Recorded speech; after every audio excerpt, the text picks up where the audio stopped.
Segunda Reis, capítulo 9. Os que encontraram, digam amém. Enquanto isso, o profeta Eliseu chamou um dos discípulos dos profetas e lhe disse: ponha a capa por dentro do cinto, pegue esse frasco de óleo e vá a Ramote Gileade. Quando lá chegar, procure Jeú, filho de Josafá e neto de Ninsi. Dirija-se a ele e leve-o para uma sala longe dos seus companheiros. Depois pegue o frasco, derrame o óleo sobre a cabeça dele e declare: assim diz o Senhor, eu o estou ungindo rei sobre Israel. Então abra a porta e fuja sem demora. Então o jovem profeta foi a Ramote Gileade. Ao chegar, encontrou os comandantes do exército reunidos e disse: traga uma mensagem para ti, comandante. Para qual de nós? Perguntou Jeú. Ele respondeu: para ti, comandante. Jeú levantou-se e entrou na casa. Então o jovem profeta derramou o óleo na cabeça de Jeú e declarou-lhe: assim diz o Senhor, o Deus de Israel, eu o estou ungindo rei de Israel, o povo do Senhor. Você dará fim à família de Acabe, seu senhor, e assim eu vingarei o sangue de meus servos, os profetas, e o sangue de todos os servos do Senhor, derramado por Jezabel. Toda a família de Acabe perecerá. Eliminarei todos do sexo masculino de sua família em Israel. Seja escravo, seja livre. Tratarei a família de Acabe como tratei a de Jeroboão, filho de Nebate, e a de Baza, filho de Aías. E Jezabel será devorada por cães num terreno em Jezreel, e ninguém a sepultará. Então ele abriu a porta e saiu correndo. Quando Jeú voltou para junto dos outros oficiais do rei, um deles lhe perguntou: está tudo bem? O que esse louco queria com você? Jeú respondeu: vocês conhecem essa gente e as coisas que dizem. Mas insistiram: não nos engane, conte-nos o que ele disse. Então Jeú contou: ele me disse o seguinte: assim diz o Senhor, eu o estou ungindo rei sobre Israel.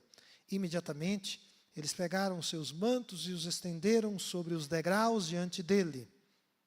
Em seguida, tocaram a trombeta e gritaram: Jeú é rei. Então, Jeú, filho de Josafá e neto de Ninsi, começou uma conspiração contra o rei Jorão, na época em que este defendeu com todo Israel Ramote Gileade contra Hazael, rei da Síria. E o rei Jorão tinha voltado de Israel para recuperar-se dos ferimentos sofridos na batalha contra Hazael, rei da Síria. E Jeú propôs: se vocês me apoiam, não deixem ninguém sair escondido da cidade para nos denunciar em Jezreel. Então ele subiu em seu carro e foi para Jezreel, porque Jorão estava lá se recuperando e Acasias, rei de Judá, tinha ido visitá-lo. Quando a sentinela que estava na torre de vigia de Jezreel percebeu a tropa de Jeú se aproximando, gritou: estou vendo uma tropa. Jorão ordenou: chame um cavaleiro e envie ao encontro deles para perguntar se eles vêm em paz. O cavaleiro foi ao encontro de Jeú e disse: o rei pergunta: vocês vêm em paz? Jeú respondeu: não me venha falar em paz, saia da minha frente. A sentinela relatou: o mensageiro chegou até eles, mas não está voltando. Então o rei enviou um segundo cavaleiro. Quando chegou a eles, disse: o rei pergunta: vocês vêm em paz? Jeú respondeu: não me venha falar em paz, saia da minha frente. A sentinela relatou: ele chegou a eles, mas também não está voltando. E acrescentou: o jeito do chefe da tropa guiar o carro é como o de Jeú, neto de Ninsi. Dirige como louco. Curve a sua cabeça e feche seus olhos nessa manhã de ceia. E peça a Deus que fale com você através da palavra dele.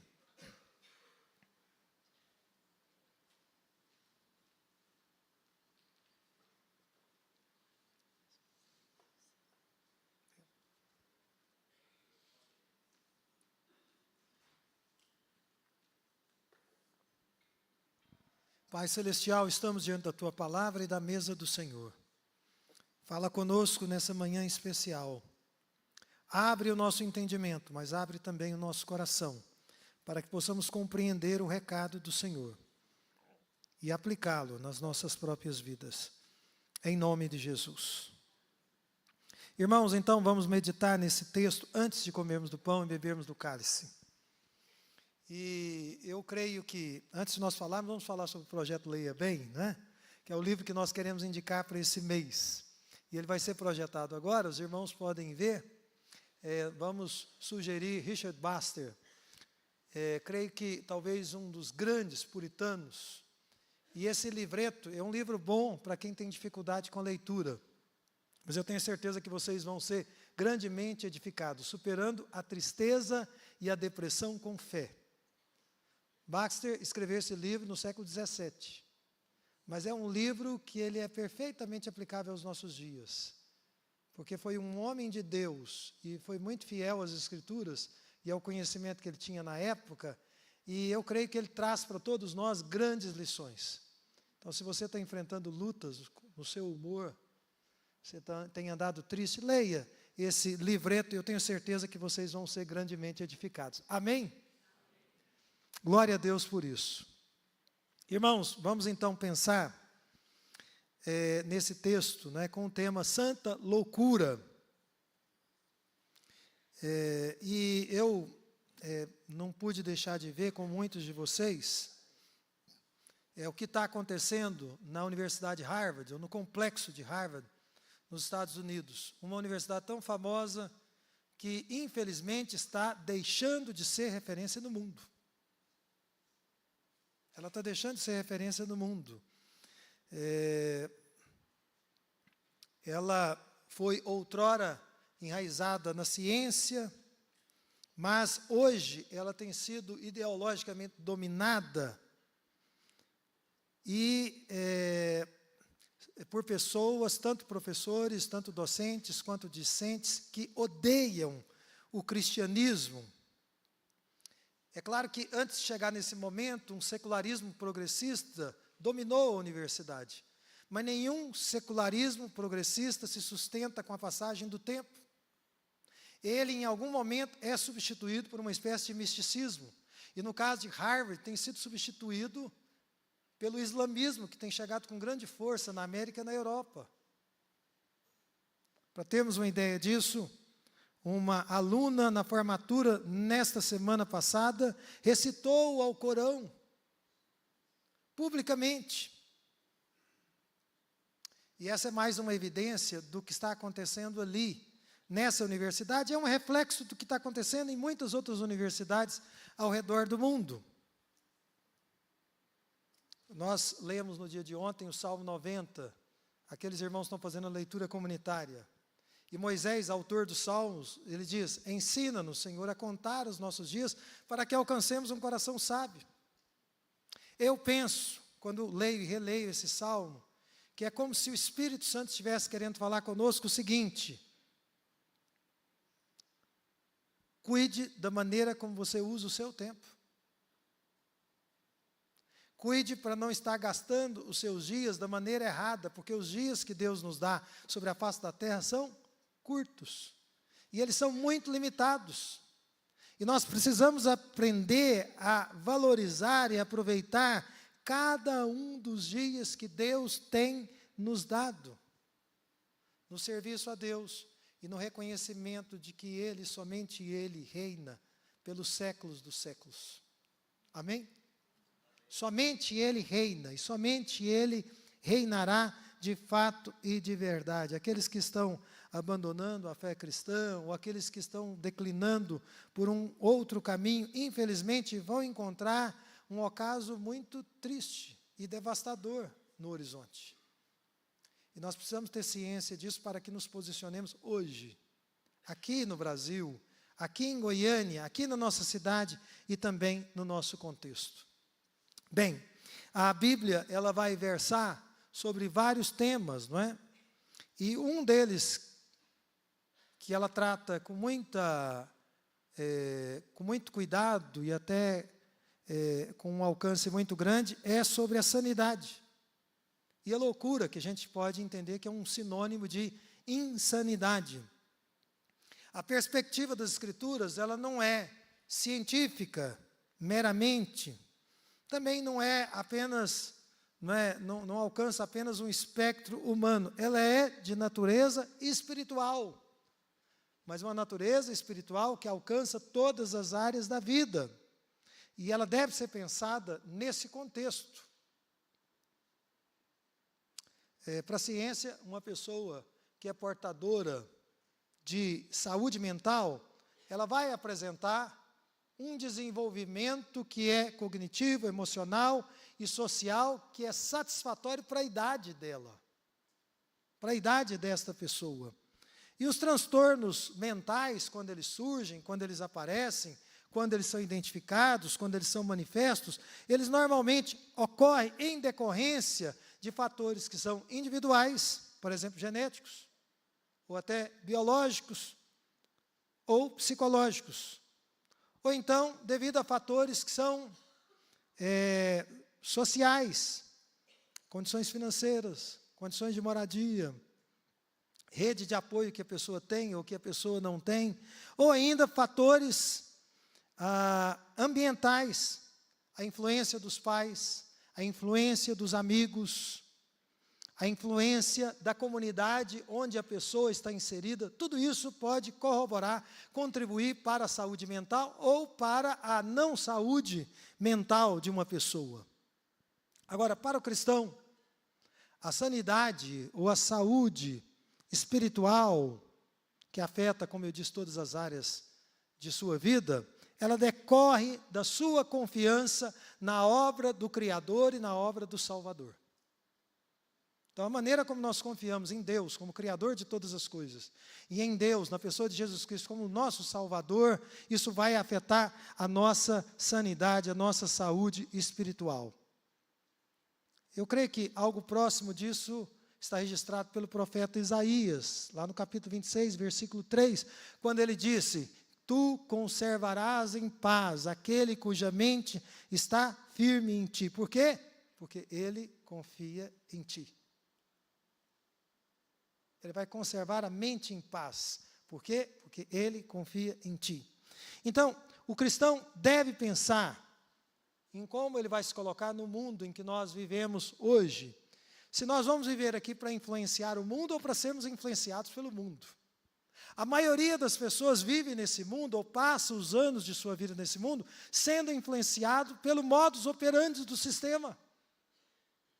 Mas os cristãos, os discípulos de Jesus Cristo, foram chamados pelo Deus Altíssimo para exercer aqui uma influência santa. Amém? Então eu queria ver com vocês alguns pontos, pelo menos 4 nessa palavra, e depois nós vamos cear. Hoje nós vamos também cear ouvindo o coral, que vai fazer a sua primeira apresentação para a glória de Deus. E nós vamos adorar a Deus ouvindo os cânticos, o cântico que será entoado por eles. Em primeiro lugar, nós devemos entender, olhando para esse texto de 2 Reis 9, que o Senhor nosso Deus é aquele que cumpre a sua palavra. Elias havia recebido um comissionamento antes da sua partida. Ele iria participar direta e indiretamente dos atos que selariam um desfecho do culto a Baal e de todos os líderes que promoviam aquele culto a Baal. Isso incluiria o seu sucessor direto, o profeta Eliseu, a pessoa que o sucedeu diretamente no seu ministério. Incluiria também Azael, que seria o assassino de Ben-Hadad, rei da Síria. E incluiria também Jeú, que seria o assassino e o sucessor de Jorão, rei de Israel. Então, esse texto que nós estamos meditando nessa manhã de ceia, ele narra a unção de Jeú. E como o profeta Eliseu, sucessor de Elias, cumpriu a ordem que foi dada pelo Senhor Deus. Gente, nós precisamos entender que a palavra de Deus, ela sempre vai se cumprir. De uma forma ou de outra. Nunca duvide do cumprimento da palavra de Deus. os profetas de Deus, incluindo Elias e também Eliseu, eles eram homens que pareciam ser inofensivos, que pareciam ser pessoas muito frágeis ou até fragilizadas de alguma forma. Mas o detalhe que muitas vezes era ignorado pelos poderosos da época, incluindo os reis, aqueles que dominavam as outras pessoas, era que esses homens humildes na sua aparência eram, na verdade, embaixadores, porta-vozes do Deus Altíssimo. Apesar da sua aparência tão simples, apesar da sua aparência tão humilde, Deus falava por meio deles. Deus os levantou para falar por meio deles e para revelar os seus santos propósitos através deles. Esse foi o desígnio do Senhor Deus. E essa palavra era uma palavra sólida. E uma palavra, como é hoje para nós, digna de toda confiança. Então, com Jeú, o culto a Baal, como Deus tinha dito através de Elias, seria exterminado. E a palavra do Senhor haveria de se cumprir fielmente. Tem alguma palavra que Deus te deu e que você está duvidando do cumprimento dela? Saiba que Deus vela pelo cumprimento da sua palavra. E Ele haverá de cumpri-la até o último tio. Nada cairá por terra. Esse é o primeiro ponto que nós devemos entender na sua palavra. Amém? Deus cumpre a sua palavra. Em segundo lugar, Deus delega pessoas ao longo dos séculos, isso a gente vê claramente na sua palavra, para cumprirem tarefas. Você vê que na unção de Jeú, o Eliseu, ele não foi pessoalmente, mas ele delegou uma tarefa, diz o texto, para um jovem profeta, provavelmente um estudante da escola de profetas naqueles dias. Na obra de Deus, irmãos, e nós precisamos ter clareza disso, não é? As delegações devem ser encaradas como um bom ânimo por nossa parte e como parte do desenvolvimento natural da obra de Deus. Deus está sempre delegando pessoas para cumprir tarefas muito específicas. Quem é delegado por Deus para realizar uma determinada tarefa deve se lembrar que tudo que ele faz, que tudo que ele está fazendo representa aquela pessoa que o delegou. Se o seu chefe te diz assim, vai e faz isso, lembre-se que você vai estar cumprindo aquela tarefa em nome do seu chefe. Se Deus nos delega uma tarefa, lembre-se que nós estamos cumprindo essa tarefa em nome de Deus, porque foi Ele quem nos delegou. Se alguma liderança aqui na igreja te delega uma tarefa, lembre-se que você está cumprindo aquela missão em nome daquele líder que te delegou, que te confiou aquela missão, aquela tarefa. Então, as mãos que haveriam de ungir o Jeú como rei de Israel, elas eram ao mesmo tempo as mãos daquele jovem profeta e ao mesmo tempo, por assim dizer, as mãos de Eliseu. Estava cumprindo, não é, uma ordem dada pelo Senhor. Então, considerado isso, é importante nós dizermos que como igreja nós precisamos evitar dois erros, penso eu. Primeiro, o erro de não delegar tarefas. A igreja é um lugar onde as pessoas recebem tarefas para serem cumpridas para a glória de Deus. Nós não podemos cometer o erro de não delegar tarefa, pensar que uma pessoa pode fazer muitas coisas ao mesmo tempo. Não. A igreja é um lugar onde um corpo está operando, está trabalhando, e cada pessoa está cumprindo uma tarefa que lhe foi designada. Agora, o outro erro é o erro de desrespeitar a autoridade daquele que nos delegou. Algumas pessoas recebem uma incumbência e fazem aquilo de qualquer maneira. Nós não podemos cometer esse erro. Se você recebeu uma incumbência dada por um Deus ou por um líder, faça da melhor maneira possível. Deus é a sua audiência primeira e última. Ele está vendo a maneira como você está fazendo aquilo. Se você está tratando com descaso algo que Deus te delegou, isso é entre você e Deus, em última instância. Não é entre você e mim, ou entre você e um líder que esteja te delegando. Então, não desrespeite aquele que te delega uma tarefa quando você estiver nesta condição. Nós entendemos, irmãos, nesse segundo ponto, que o discipulado e a formação devem fazer parte da vida da igreja. É por isso que nós temos o curso de formação cristã. E é por isso que eu acho ruim que irmãos, membros da igreja de longa data, não estejam estudando conosco. E às vezes por motivos fúteis e banais. Vocês notaram que o jovem profeta fez exatamente como Eliseu o ordenou. Ele foi um servo muito obediente. Então, Deus delega pessoas para cumprirem determinadas tarefas. Terceiro lugar e penúltimo ponto. As pessoas que Deus usa podem receber a pecha de loucos. Você vê que quando o jovem profeta entregou a mensagem a Jeú, ele estava reunido com seus amigos, os outros oficiais de Israel. E quando ele deixou o recinto, os oficiais ficaram curiosos para saber qual era a mensagem que ele tinha entregue a ele, porque foi entregue em particular, como Eliseu havia orientado. Eles queriam saber o teor daquela mensagem.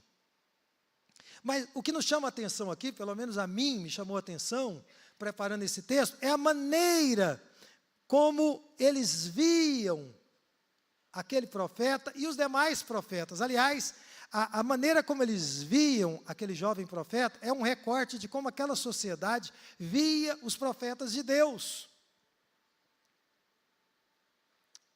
Olha aí na sua Bíblia, eles perguntaram: o que esse louco queria com você?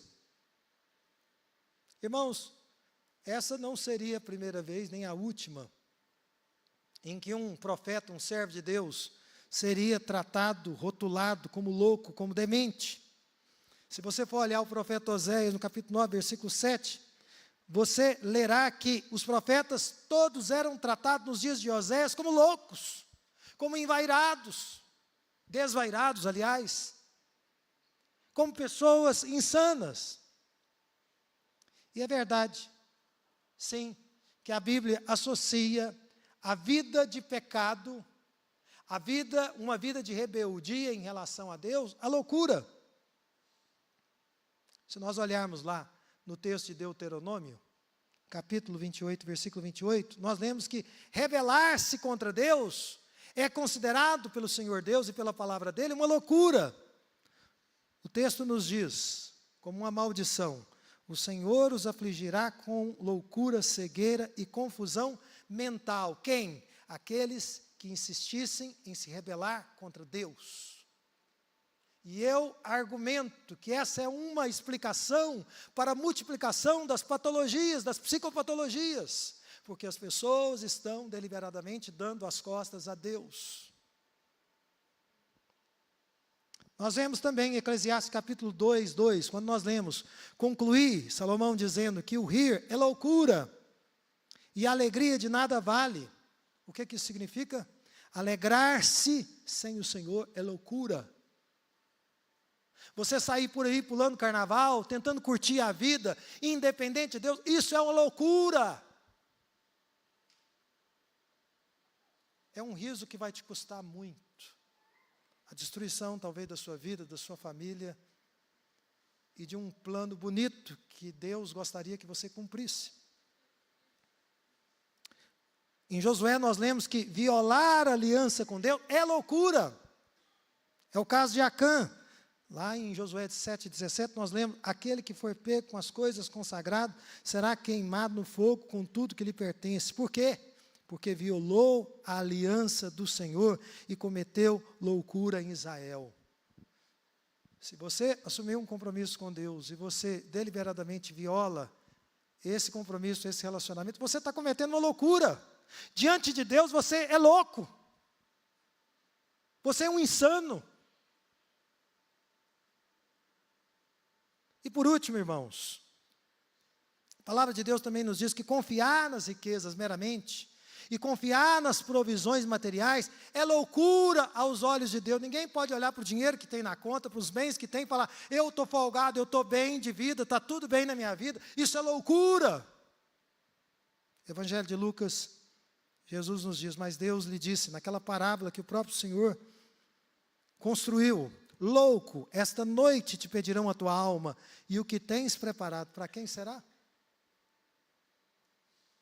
A pessoa gasta a vida inteira estudando, acumulando conhecimento, ganhando dinheiro, fazendo fortuna, para depois ouvir de Deus: você é louco, você é insano. Então, irmãos, o rótulo que aquele jovem profeta e muitos outros profetas receberam era uma caricatura e um desprezo à sua pessoa e ao ofício que Deus lhe tinha outorgado. Vocês notaram aqui que o próprio Jeú não deu muita importância às palavras do jovem profeta. Olha aí na sua Bíblia, ele disse: vocês conhecem essa gente? Vocês conhecem as coisas que eles fazem? Mas nós devemos notar aqui, queridos irmãos, nessa manhã de ceia, que existe uma diferença entre o que é loucura para o mundo e o que é loucura aos olhos de Deus, porque são duas concepções totalmente diferentes. E nós precisamos aprender a fazer a distinção de uma coisa e outra. Os cristãos são pessoas que de maneira insistente, que de maneira perseverante, tentam conformar as suas vidas ao ponto de vista de Deus, que é claro e explicitado na sua palavra. É só isso. É assim que nós somos, é isso que nós somos. O apóstolo Paulo, ele deixou claro na sua primeira carta aos Coríntios, que a sabedoria deste mundo é loucura aos olhos de Deus. É por isso que o progressismo secularista lá de Harvard está sendo invadido pelo islamismo. Não poderia acontecer uma outra coisa diferente, porque eles trilharam um caminho de loucura, avesso à verdadeira ciência, porque a verdadeira ciência sempre foi aliada do cristianismo. E eles vão colher tudo o que têm plantado. Tudo que eles têm plantado, infelizmente, eu digo isso com tristeza, não com gozo, os sábios deste mundo vão colher os resultados da sua insanidade espiritual. Mas Paulo também diz, no capítulo 1 da sua carta,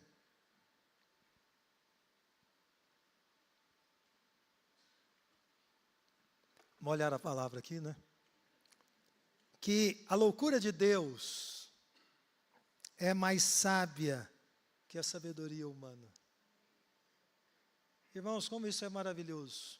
Aquilo que o mundo considera insano e absurdo é mais sábio do que qualquer conhecimento que se possa obter, que se possa alcançar nessa vida. Queridos irmãos, o cerne da pregação cristã é a cruz. E é isso que nós estamos celebrando nessa manhã, ao comer do pão e ao beber do cálice. E a cruz anuncia que a salvação que somente Deus pode dar, ela está casada com a realidade de que nós somos incapazes de tocar as nossas vidas e as nossas almas por nós mesmos. Nós precisamos de um Salvador porque nós somos incapazes. Nós reconhecemos a nossa fragilidade, nós não reconhecemos que somos todos poderosos.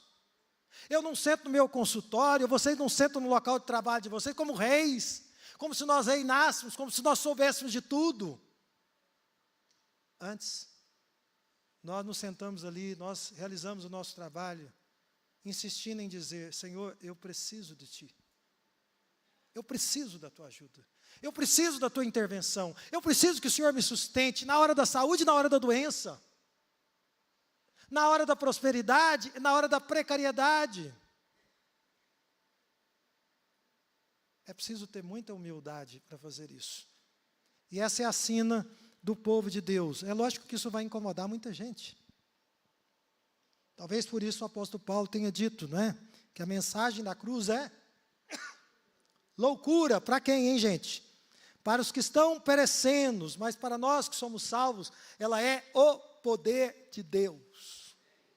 Ela é o poder de Deus, sem dúvida alguma. Portanto, irmãos, existe uma diferença na percepção do Evangelho. O Evangelho é percebido por muitos como loucura, mas essa loucura é santa.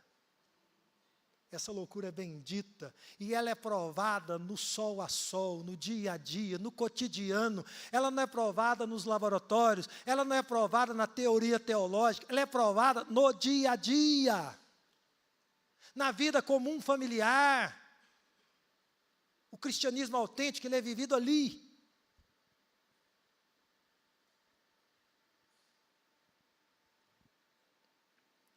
Entre o que a humanidade pensa e o que Deus pensa, eu penso, nós devemos ficar com o que Deus pensa.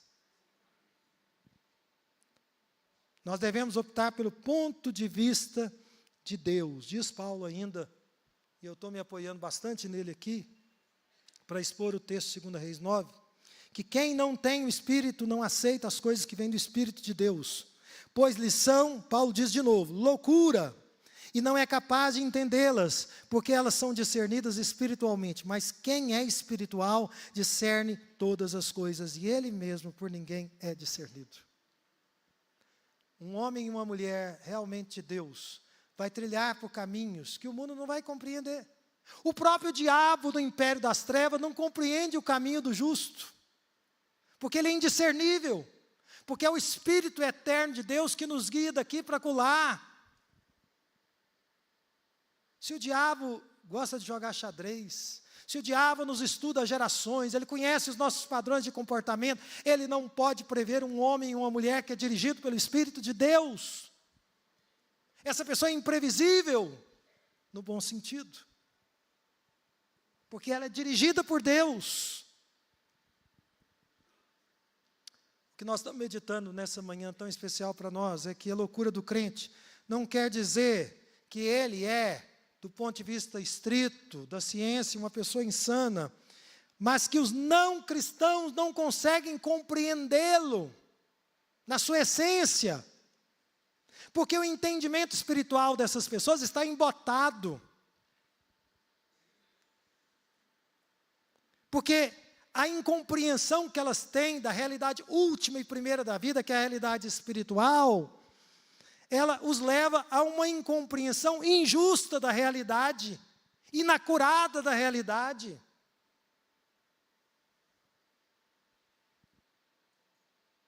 As pessoas estão fazendo um falso juízo do que significa servir a Deus e andar na presença de Deus. Irmãos, para as pessoas que não se converteram, que não nasceram de novo, talvez haja algumas pessoas assim, nessa manhã no nosso meio, é impossível compreender plenamente o modo de vida do crente. É por isso que diante do cristão genuíno, do cristão verdadeiro, as perguntas do homem natural muitas vezes ficam sem resposta mesmo. Ele não vai ter todas as respostas que ele está buscando. Por quê? Porque elas somente são explicadas pela regeneração. Eu mesmo me lembro que quando me converti genuinamente a Cristo, eu me lembrei dos hinos que nós cantávamos na querida Igreja Presbiteriana de Campinas. E eles fizeram sentido para mim. Deu match. Eu entendi. Eles fizeram sentido para mim, eu compreendi. Antes eu não conseguia entender, eu ficava ouvindo e desejando e apalpando, mas não conseguia entender o significado daquelas coisas. Mas o dia que eu bebi da água da vida, então as coisas fizeram sentido. Eu compreendi plenamente o significado daqueles cânticos, das mensagens, dos abraços genuínos, fraternos, de irmãos em Cristo. Então, irmãos, pensando nesse sentido, nós devemos entender que aquele jovem profeta, o profeta Eliseu, o profeta Elias, os apóstolos, o próprio Senhor Jesus Cristo, não é? Todas essas pessoas, nós muitas vezes podemos ser considerados aos olhos do mundo como loucos. Porém, a Bíblia vai tratar esses loucos como filhos do Deus Altíssimo, como embaixadores do reino de Deus, como pessoas que falam, às vezes, para ouvidos que não estão ouvindo, mas que precisam falar, porque esse é um testemunho eterno, tem uma eternidade no porvir depois da morte. As pessoas precisam ouvir o Evangelho, aceitando a Jesus ou não.